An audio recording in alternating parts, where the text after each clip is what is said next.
Que efeito a hipocrisia terá em seus filhos? Veja o que diz Nancy DeMoss Wogemuth. Acho que deveríamos nos perguntar: será que nossos filhos veem um padrão de atitudes no nosso dia a dia que são consistentes com aquilo que dizemos acreditar, ou somente em alguns momentos isolados?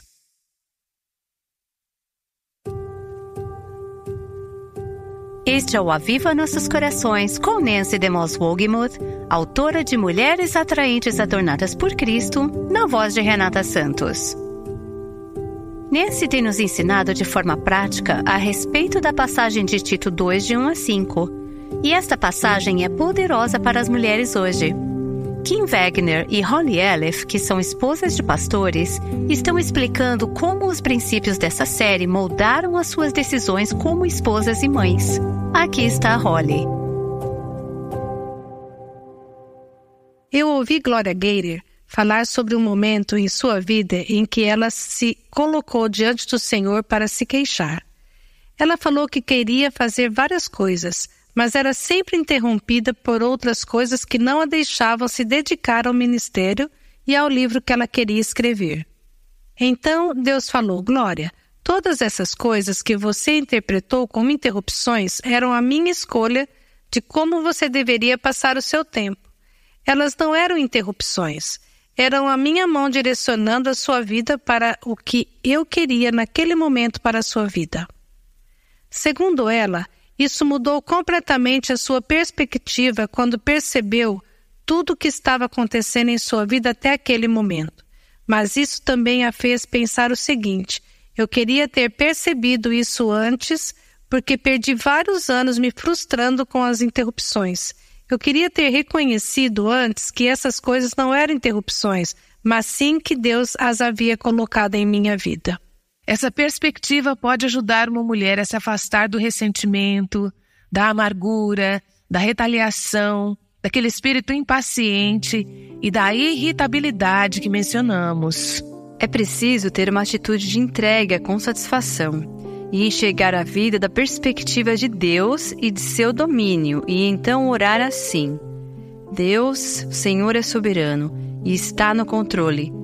Se algo aconteceu, foi com a tua permissão, e isso é bom, porque o Senhor é um Deus bom. É importante notarmos também que essa decisão terá que ser tomada diversas vezes. Certo, constantemente. Uma maior compreensão da soberania de Deus é obtida conforme amadurecemos em Cristo, mas de forma prática, devemos nos render à vontade de Deus a cada momento. Então essa oração de entrega pode ser feita ao cuidar do almoço na cozinha, por exemplo. Podemos ter uma atitude de coração correto e dizer: Senhor, muda o meu coração enquanto faço essas coisas do meu dia a dia, enquanto arrumo essas coisas ou lido com esse relacionamento.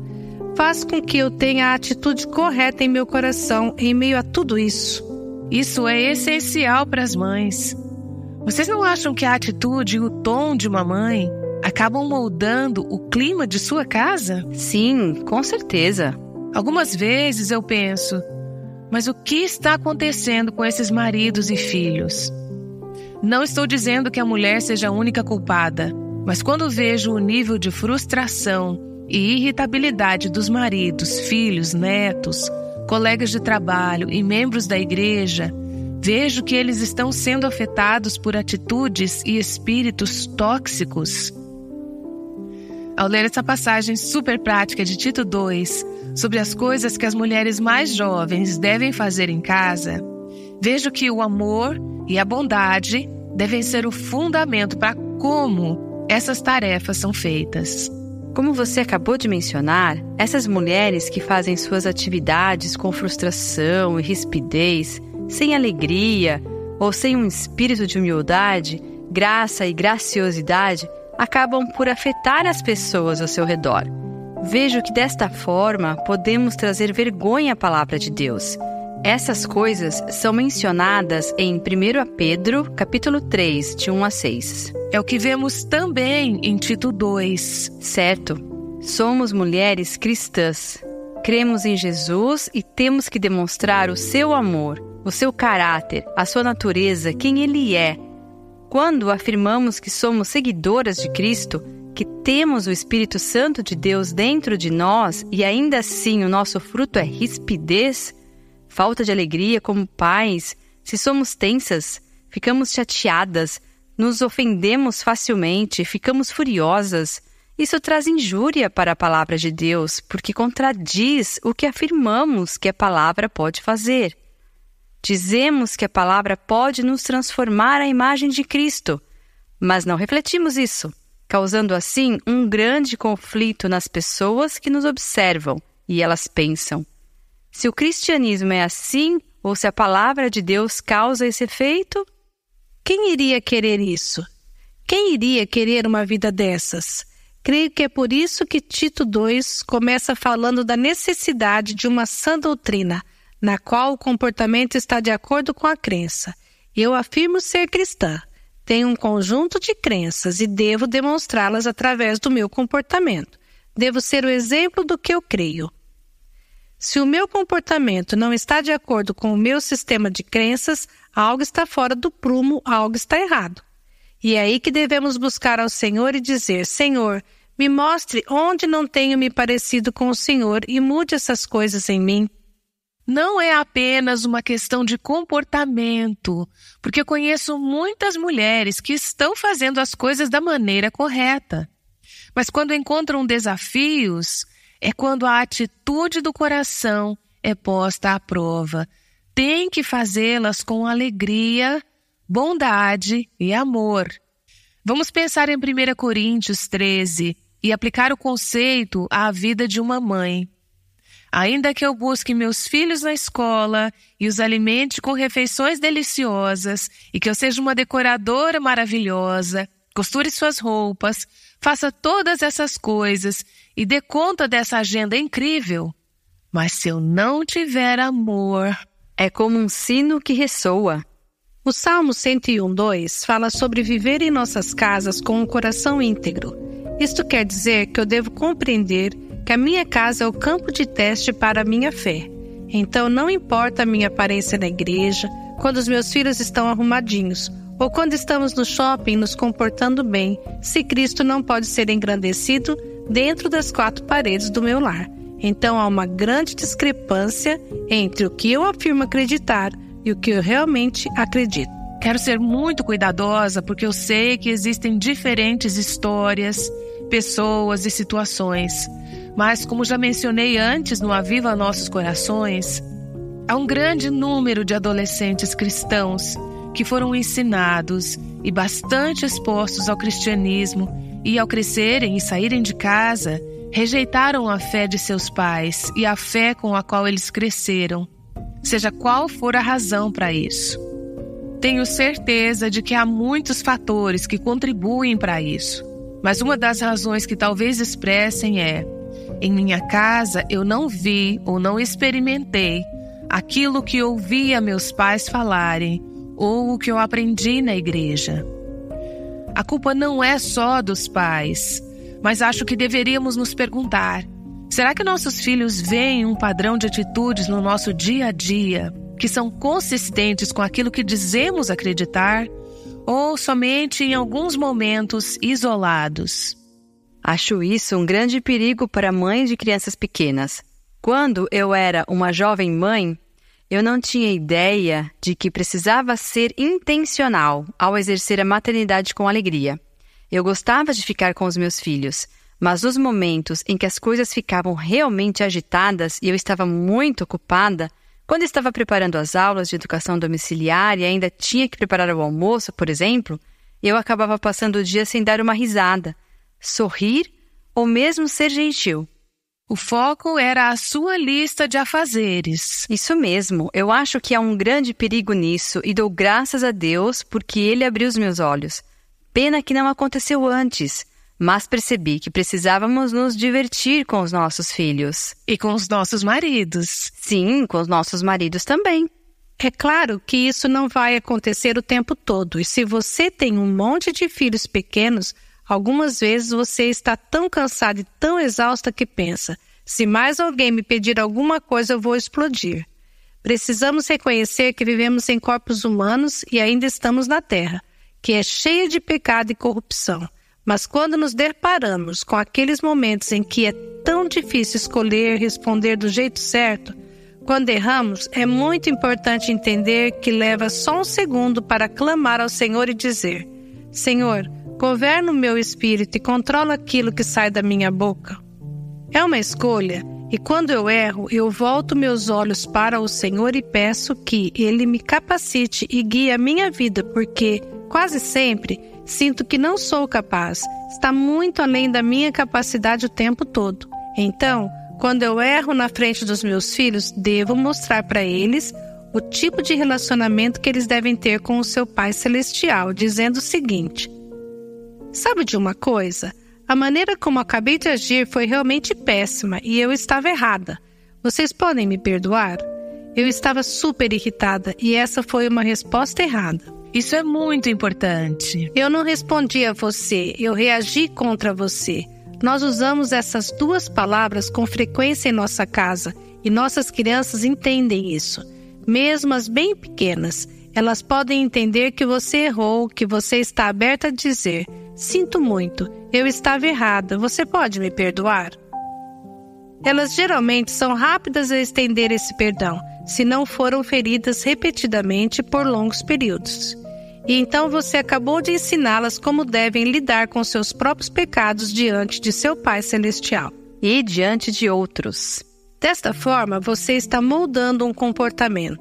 A verdadeira bênção é quando o seu filho vem até você por iniciativa própria e diz: Mãe, você me perdoa? Eu falei com você de maneira errada. Eu não deveria ter ficado nervoso e nem ter falado com você naquele tom. É assim que estabelecemos um nível de relacionamento que é tão essencial ao lar, especialmente quando seus filhos vão ficando mais velhos. Devemos ensinar os nossos filhos desde pequenos que precisamos conversar e lidar com nossos conflitos em casa. Não podemos permitir que eles batam a porta e desapareçam em seus quartos. E se eles forem para os seus quartos, alguém irá atrás deles. Explicamos que sempre conversamos sobre os problemas.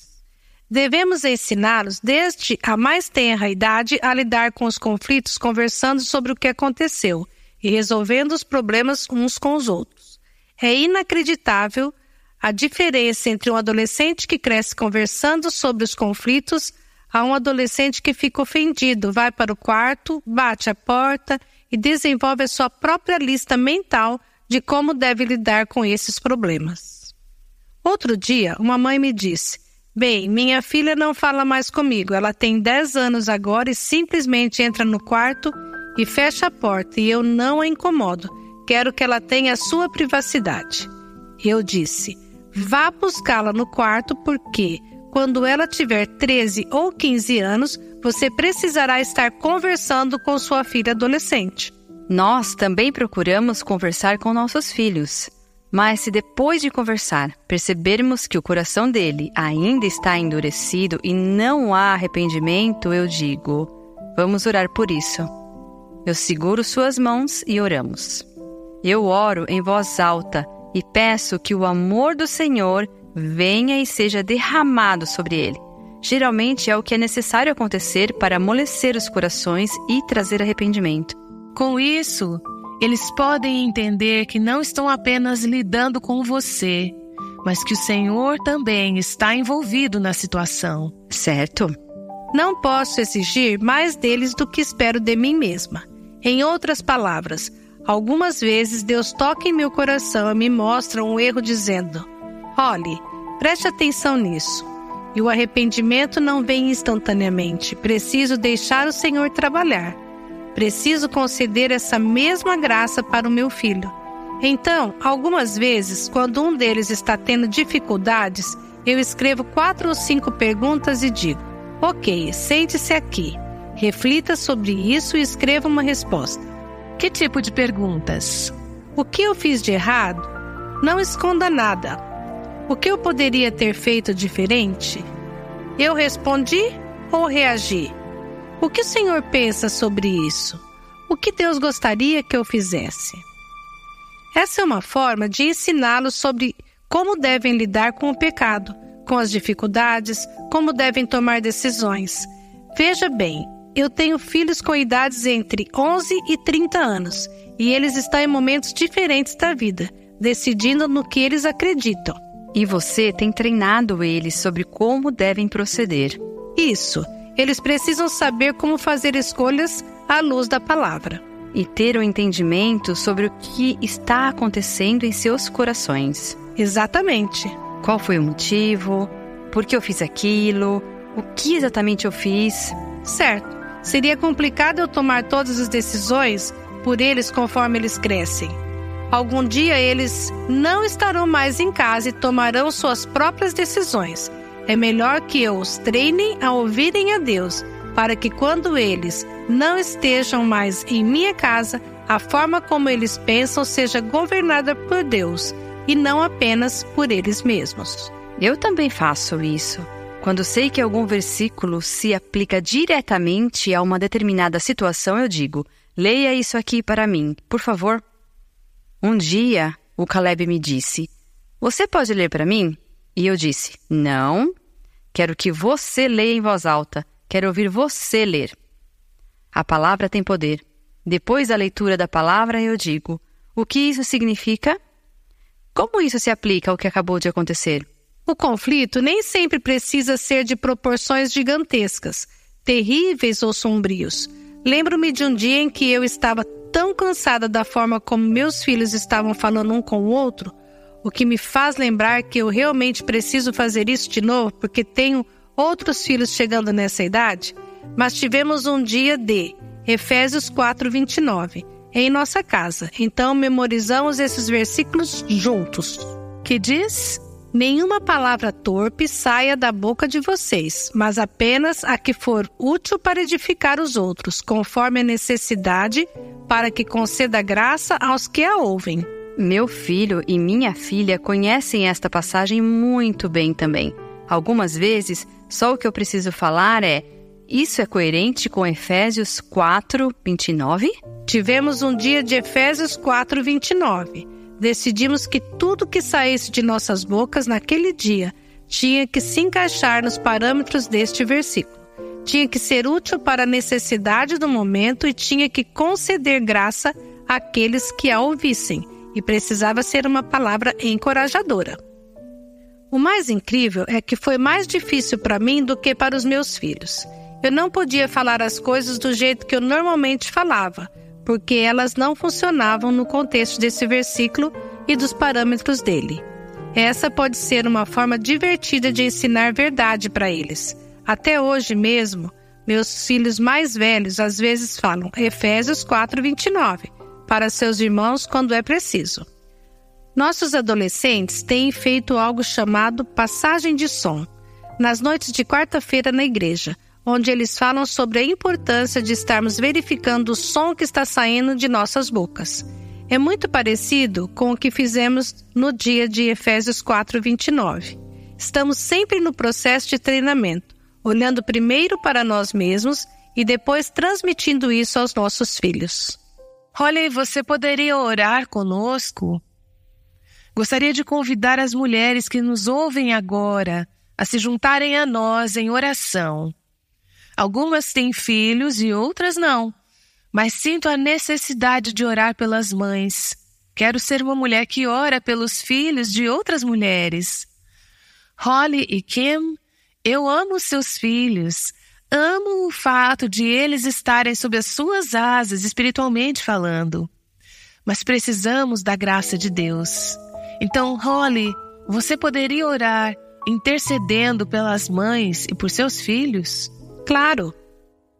Pai, estamos diante de Ti hoje com corações gratos, porque não estamos sozinhas em nossa missão como mães. Pai, Te agradecemos pelos lares cujos pais Te buscam. Oro para que nos tornemos mulheres que ouvem nossos maridos, que sejamos mulheres que permitam que eles nos mostrem o que precisa de atenção em nossas vidas. Eu oro pelas mães que não têm maridos que buscam ao Senhor em seus lares. Eu Te peço que o Senhor providencie outras pessoas que as possam encorajar e ajudar. Peço que o Senhor traga encorajamento aos corações de mães solteiras que estão tentando cuidar de seus filhos, hoje sem um pai presente, o que é um trabalho árduo. Oro pelas mulheres que estão tendo dificuldades neste momento em exercer seus papéis de mães. Ser mãe é muito difícil. Em alguns casos, os dias são extremamente longos. Certos dias estamos tão cansadas que pensamos que não podemos doar mais nada aos nossos filhos. Pai, nos enche com a Tua graça, com a Tua energia e com uma consciência constante de que eu não preciso fazer mágica para conseguir aquilo que preciso, mas que preciso Te buscar. O Senhor pode e quer derramar em minha vida a força, a energia, os recursos. Guia os meus pensamentos para fazer essas coisas de forma a Te honrar e Te agradar. Pai, eu oro pelas mulheres solteiras, aquelas que não têm filhos e pelas mulheres jovens. Senhor, ergue um exército poderoso de mulheres que entendem a Tua verdade, que auxiliem as mães à sua volta, que orem por elas, que encorajem os filhos delas, para que os Teus propósitos possam ser realizados nesta geração. Nós pedimos em nome de Cristo. Amém. Esta foi a Holly Elef orando pelas mães. Ser mãe é uma tarefa árdua. Aprendemos sobre o poder de um Deus de amor que está pronto a ajudar as mães que clamam por ajuda. Precisamos ser encorajadas por mulheres como Holly e nossa convidada Kim Wagner e por professoras bíblicas como a nossa anfitriã Nancy DeMoss Wogemuth. É sobre isso que Tito 2 fala. Mulheres mais velhas ensinando mulheres mais jovens. Esta tem sido a principal ênfase da nossa série. Agora que estamos nos preparando para começar a disponibilizar 5 episódios por semana a partir de janeiro, precisamos ainda mais do seu apoio em orações e doações. Considere dar um presente de Natal ao Ministério Aviva Nossos Corações. Para fazer isso, acesse nosso site www.avivanossoscoracões.com e clique em Doações. Lá você encontrará todos os detalhes de como doar por transferência bancária ou Pix. Neste episódio, falamos sobre o valor de nossos filhos. Vamos encerrar esse episódio compartilhando uma história que Janet Parshall contou em uma de nossas conferências Mulher Verdadeira. Ela falou sobre a importância de investir em nossos filhos. Ela disse o seguinte: nossos filhos pertencem ao Senhor. Nós somente os tomamos emprestados por um tempo. Ele nos dá permissão para tocar seus corações e mentes, para ensiná-los a escrever verdades nas tábuas de seus corações, para ajudá-los a conhecer e amar o Salvador, para fazer com que amem a sua palavra. Mas no final, eles são dele e somente dele. Isso foi enfatizado de forma poderosa para mim, quando uma noite, no meio da madrugada, um policial apareceu na nossa porta às 3 horas da manhã. Ele disse: "Você tem um filho chamado Sam?" Nós dissemos: "Sim." Ele disse: "Seu filho foi baleado na cabeça e não sabemos se ele está vivo ou morto." Durante as 3 horas dirigindo no meio da noite, tudo o que podíamos fazer era segurar as mãos e orar em silêncio, sem saber se, quando chegássemos lá, nosso Samuel estaria vivo ou morto. Na quietude daquela noite, Deus me lembrou gentilmente: "Janet, ele nunca pertenceu a você." Tudo o que eu podia dizer era: "Obrigada, Pai, ele te conhece como Senhor." Mas ao longo daquela noite, eu senti que tinha que abrir mão do meu controle, porque eu finalmente havia entendido que ele não era meu, ele pertencia ao Senhor.